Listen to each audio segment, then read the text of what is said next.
فإذا قيل لك ما الأصول الثلاثة التي يجب على الإنسان معرفتها؟ فقل معرفة العبد ربه ودينه ونبيه محمدا صلى الله عليه وسلم. فإذا قيل لك من ربك؟ فقل ربي الله الذي رباني وربى جميع العالمين بنعمته، وهو معبودي ليس لي معبود سواه. والدليل قوله تعالى الحمد لله رب العالمين، وكل من سوى الله عالم وأنا واحد من ذلك العالم.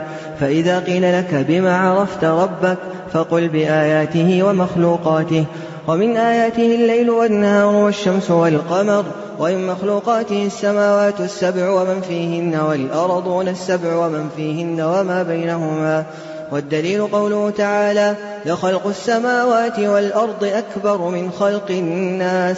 وقوله تعالى ومن آياته الليل والنهار والشمس والقمر.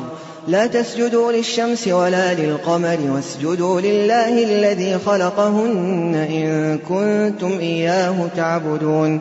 وقوله تعالى إن ربكم الله الذي خلق السماوات والأرض في 6 أيام ثم استوى على العرش يغشي الليل النهار يطلبه حثيثا، والشمس والقمر والنجوم مسخرات بأمره ألا له الخلق والأمر تبارك الله رب العالمين.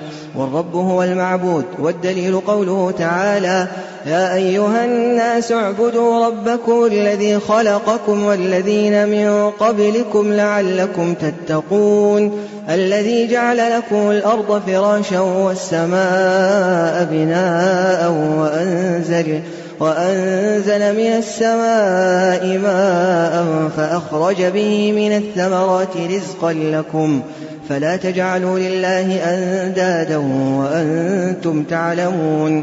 قال ابن كثير رحمه الله تعالى الخالق لهذه الأشياء هو المستحق للعبادة.